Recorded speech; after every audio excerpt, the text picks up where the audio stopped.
time to listen because there are a lot of scams out there. So let's get started with the government relief check scams. The scammers are ramping it up and using the pandemic as a way of contacting people any way they can, whether it's through text, calling, emailing, and even through social media. And they're doing it all in all age groups, consumers and businesses. They're hitting everyone. They're promising grants or loans based on the stimulus checks. They're even sending out physical fake checks with official-looking stamps saying open immediately, do not bend, or time sensitive. No matter what the message is or what it says, do not click on any links, visit any websites, or download any attachments. And in addition to exposing yourself to a phishing attempt, you're also opening yourself up to malware attacks. From March 31st of this year, there have been about 100 reports of various schemes using the stimulus checks as cover. So please beware. And let's go on to price gouging. The definition of price gouging is when a seller spikes the prices of goods, services, or commodities to a level much higher than is considered reasonable or fair and is considered exploitative, potentially to an unethical extent. Prices raised more than 15%, if not passed by the wholesaler, is illegal, unethical, and erodes marketplace trust. If you do suspect that there is price gouging going on during a declared state of emergency, such as the pandemic, file a complaint at bbb.org. We will help you.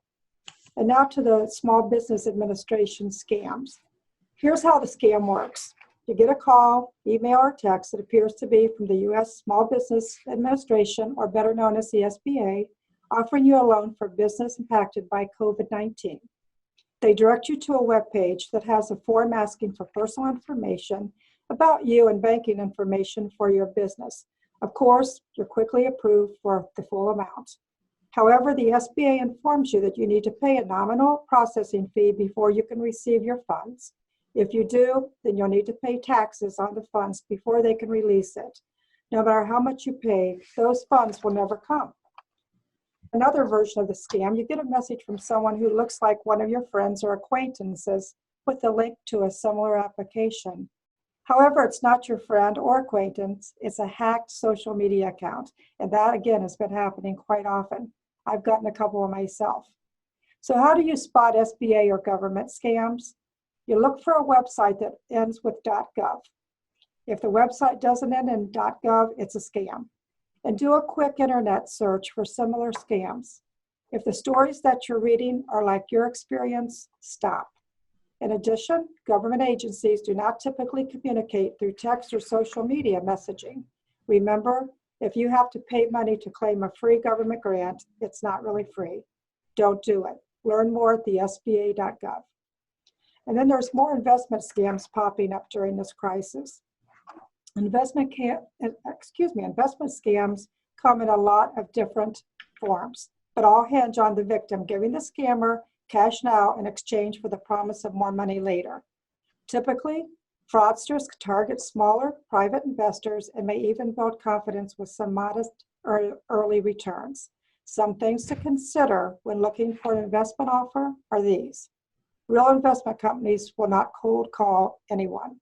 Be very suspicious of unsolicited contacts offering to help you increase your portfolio. Professional-looking websites, advertisements, or social media posts don't mean that the investment opportunity or the person offering it to you is genuine. Many scammers can use real brand names and logos to fool people. If the offer seems to have a ridiculously high rate of return or make you a large amount of cash in a very short amount of time, it's going to be too good to be true. Ask if the person is licensed. If they say yes, check it out. Start at FINRA, broker check, and your state security office for more information.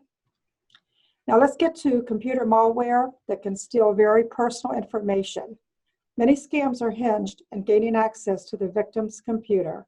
And with many people working remotely with less stringent antivirus and spam filters, scammers do have more incentives and avenues to send malware. Be careful about clicking on emails about the stimulus checks, COVID-19, or stay-at-home orders. Scammers often use current topics to get people to click. The email will contain either a link to a page that will download malware or an attachment that has the malware. To avoid these scams, do not click on any links or open attachments from unknown senders. As a matter of fact, when I came in this morning, I had one, and so I deleted it and put it to the junk file. Another big one is Zoom bombing. That is with the increase of conferencing that is happening today. BBB warns everyone using Zoom teleconferencing software that unwanted and disruptive hijackers can infiltrate Zoom sessions. Common things include yelling profanity or discriminatory statements, playing inappropriate video content, and other such mischief. Any public Zoom session is open to being hacked. If the disrupted person can guess your Zoom URL, they can get access. In order to avoid this, but still let your participants join by simply clicking a link, check the box marked Enable Passwords in Meeting Link for one-click join.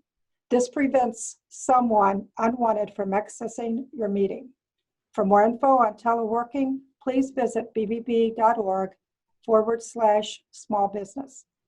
And with more remote working, scammers and hackers are at it full force. You're more vulnerable at home. Many personal email systems and home computers can lack the protections of a business internet system. Make sure that you implement firewalls and install security software on your home computer. And remember to remind your employees not ever to click on links or emails from someone outside the system, even if they look legit. Always take the time to confirm the message. Be wary of urgent alerts. No matter how urgent the email supposedly is, take time to ensure the request is legitimate. Let's talk about BEC scams, better known as business email compromise. Scammers often target financial employees or executives with emails, supposedly from the boss, asking you to wire payments to a vendor or buy gift cards to thank a partner or employee. If you get an email that's asking you to wire payment or send money for any reason, confirm it. Call the person that is actually sending or supposedly sending it. Call them before you send the money. Call your boss directly or email them in a separate email if you can't reach them by phone. Some voice cloning software now makes it possible to impersonate your boss in a voicemail. If ever in doubt, confirm with the person supposedly making the request before proceeding. Fake charities and donation requests. There's been tons of them. Scam emails often try to get people to donate to fake fundraisers. Be cautious if the email has a generic pitch or the charity name sounds familiar. Use BBB's give.org to verify any charity before donating. BBB's Wise Giving Alliance suggests donors consider giving to experienced relief organizations because they often have the infrastructure and support to both make an impact and efficiently make use of the donated money. Also, be wary of GoFundMe requests. Anyone can set up an account with pictures and make a pitch that has attention. How can you verify that what they are saying is true? Resources and extra links, we'd like to give you some of those. The BBB Scam Tracker is a very valuable resource to report scams. Whether you've been a victim or not, reporting any scam that you've seen helps to share that information with both the BBB and fellow consumers because it informs people what is happening and can help others avoid similar scams. And by the way, we do get a lot of national media coverage on this, so it is important that people do report those. We also have a wealth of content online to help you avoid scams and support trustworthy businesses.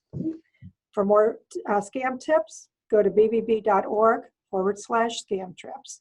To report a scam, bbb.org, Scam Tracker US. For small businesses, bbb.org/small business. And for COVID-19 information, go to bbb.org/coronavirus. Be sure to follow BBB on social media to get information, tips, and resources to help your business succeed. You can find us on Facebook, Twitter, and LinkedIn. And this ends my presentation.